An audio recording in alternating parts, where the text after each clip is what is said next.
A few years back, as a young animator, I remember seeing this interview by Brad Bird, a famous director that directed The Incredibles and Ratatouille, talking about the fact that he believes that every animator is really a director in the making.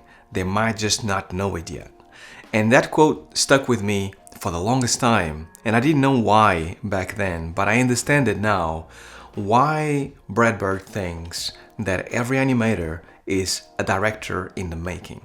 So in this video, I wanted to talk about it because I have mentioned it in previous videos, but I want to delve deep into what I think he meant and what that means to me and where we are going forward in this industry, especially in games, because I do think that actually has a really big impact in games as we move forward towards a better, brighter future. So let's get to it.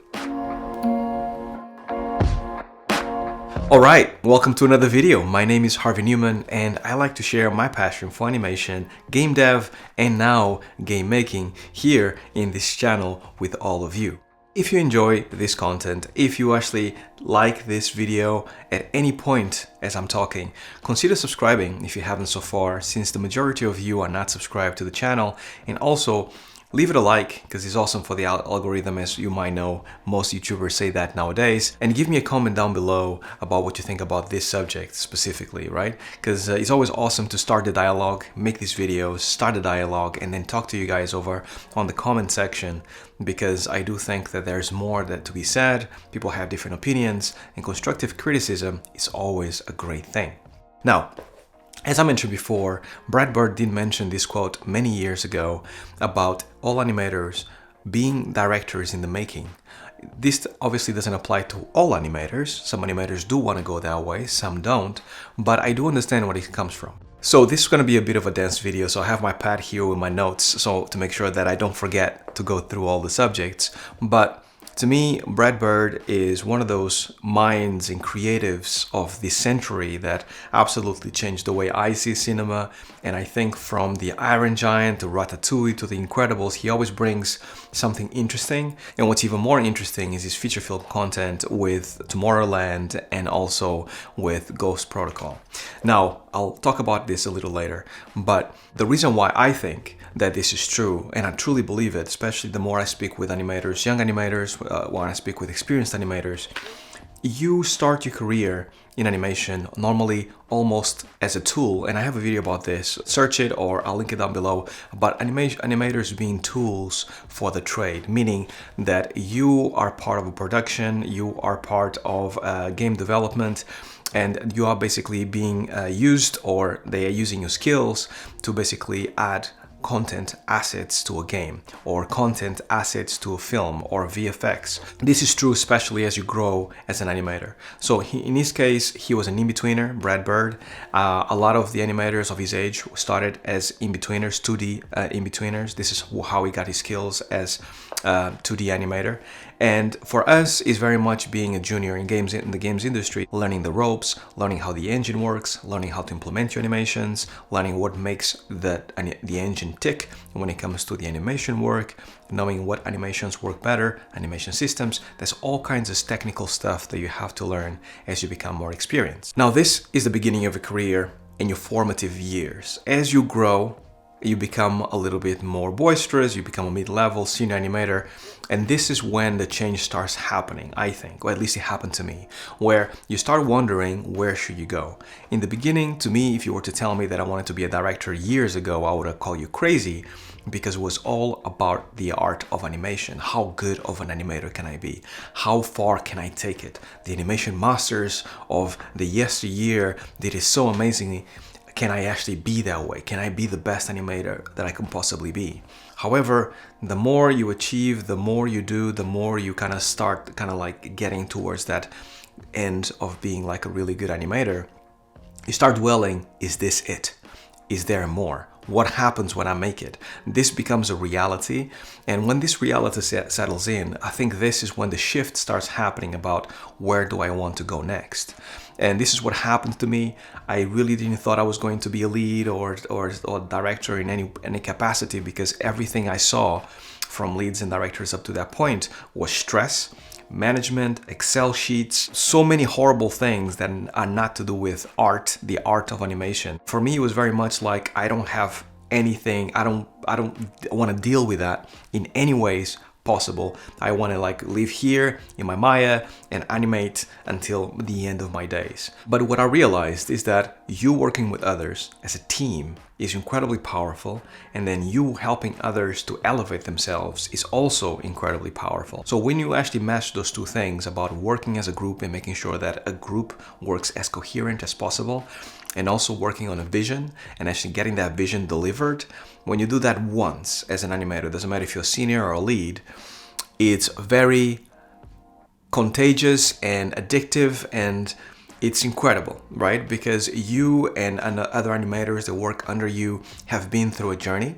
You had a vision, everybody kind of like worked on your vision, and then when it was the end result and everybody saw it, everybody loved it. This is where this change to becoming a future director happens. You start seeing the power of other people working with you and how much more can you do, especially if you have talented people around you.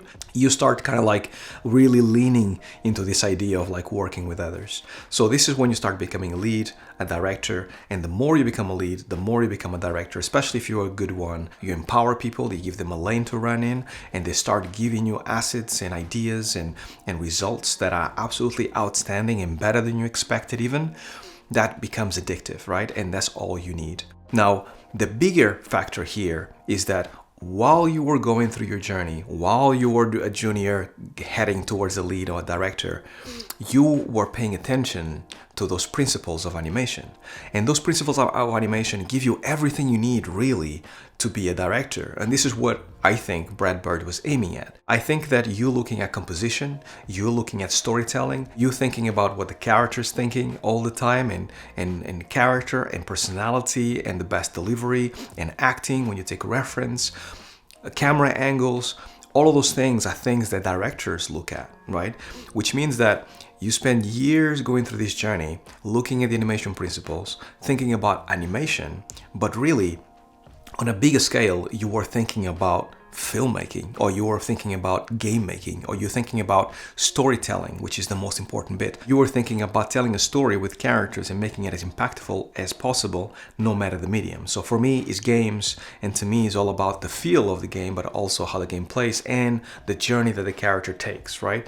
So this actually applies the same as a filmmaker, a film director. There's a few animators that actually are basically beacons for me, that I see them as examples of where to go and examples of how to do certain things and how to think outside the box. They are absolutely amazing in my mind, and they can do no wrong. So the very first one is the man, the legend, Walt Disney, because after all, he started it all. If you really think about it, most people think of Walt Disney as an entrepreneur, the company and the theme parks and all these other things. But in reality, what Walt Disney did is actually see animation, work on animation, become a good animator, but then do that shift of like start directing movies and then hiring people that are better than him under him to then deliver an amazing product, right? So this is where the genius of Walt Disney to me comes really truly alive. And then he kind of just went down that rabbit hole and then expanded and then went above and beyond of what anybody expected. And he created an empire based off that. And that was just based off animation, just to showcase how much potential there is out there. After that, it was John Lasseter. So, good or bad, because obviously, very controversial animator nowadays. But no matter what you say, you cannot take away from John Lasseter that he was a believer of the 3D tech, the 3D animation world when nobody was. And he created Pixar with, Steve Jobs and all these other things. There's lots of stories about it. But he was the believer, the catalyst that actually believed it, that this could be a new medium, that stories could be told with this medium, and there was lots to explore. And then with Pixar came along and he created Toy Story. The rest was history. The idea repeats itself. Is a man with a belief, and this man actually believed in it so much and actually put all his chips into it, and it was basically like make it or break it, to the point that he ended up like being successful by having people behind them that were as talented, if not more talented than him, and just gathering people and making sure that those people perform at their best. There's another two that I really like to mention here, which is Andrew Stanton, first creator of Finding Nemo, director of Finding Nemo, director of Wall-E. Those two movies are absolutely amazing. And also Brad Bird. These two made the jump from working in animation to feature film, which to me at the time I was looking at it as a hawk, because I really wanted for them to succeed, win, and prove that, you know, animators turned directors can be absolutely amazing. So Andrew Stanton released John Carter from Mars. That was the first movie, amazing AAA budget movie, and I liked it, but I was not crazy about it. And I thought there was so much more that could be done. But in all honesty, the more I watch it, the better it gets. So I think it was a movie ahead of is time that came out and it was slightly misunderstood. Didn't do so well in the box office, unfortunately. So then Brad Bird came along, worked with Tom Cruise to actually work on Mission Impossible Ghost Protocol. And the Ghost Protocol movie, to me, was the one that actually was like, here it is. The animator turned director turned feature film director that actually really makes it. And to me, to this day, Ghost Protocol is one of the best action movies ever. I really enjoy that movie. The camera angles, how he's set up, how you actually kind of like, it grips you and he just like never lets go. The storytelling, you know, the peaks and like, you know, lows of the movie is just everything that Brad Bird has made true in The Incredibles or Ratatouille.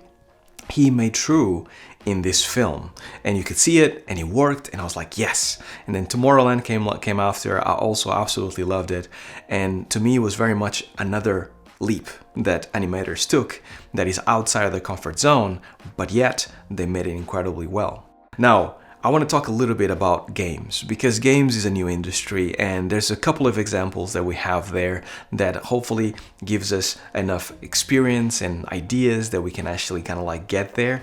But games, the same thing kind of applies. You start as a gameplay animator, you love games, right?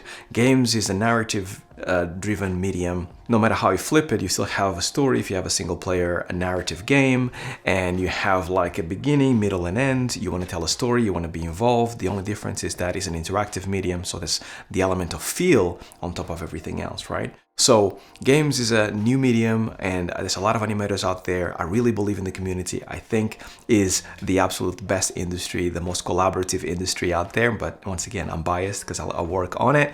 But I do think that there's lots of potential for a lot of animators to become directors, to become actually game directors and actually kind of like direct a game. Now there's two names to actually kind of like keep in mind here. The very first one, which is the first example that I knew of, was Fumito Ueda, which is the game director for Shadow of Colossus and also The Last Guardian. He was the very first one that I heard, oh, did you know that he was an animator and then became a game director and started his own studio and now he's doing this thing?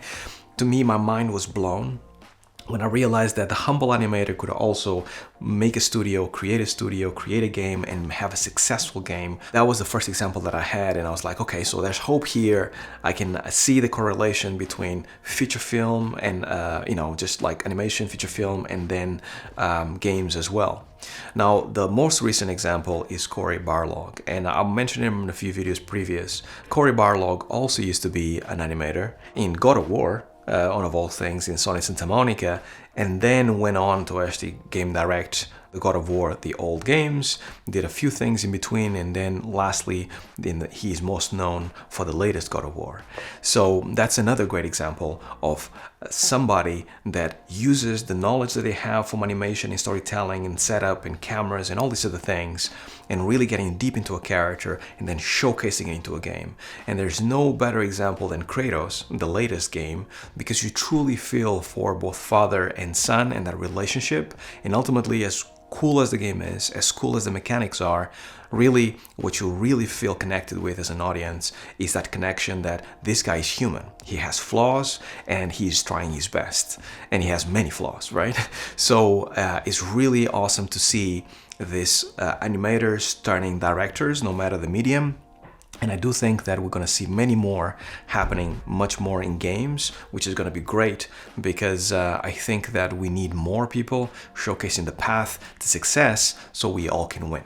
Hopefully that was useful to you and hopefully made you believe a little bit more that animation is not everything, there's no ceiling, and you can actually go through that and actually be whatever you decide to be. And that's all I had for you guys. Once again, if you enjoyed this video, consider subscribing. Leave a comment down below. Let me know what you think about this. Let me know if you gave this thought about becoming a director or game director or feature film director at any point. And let me know if you really believe this is possible. And also, give this video a like if you have a second. Now, I cannot go away without thanking my supporters. It'd be awesome if you guys want to support the channel further. Click the join button down here below and then check out the perks that I have here on YouTube because I'm no longer on Patreon, I'm here on YouTube only. And then you can support me every month and help me get this channel better every single month. Until the next video, I hope you guys stay well, stay safe, peace.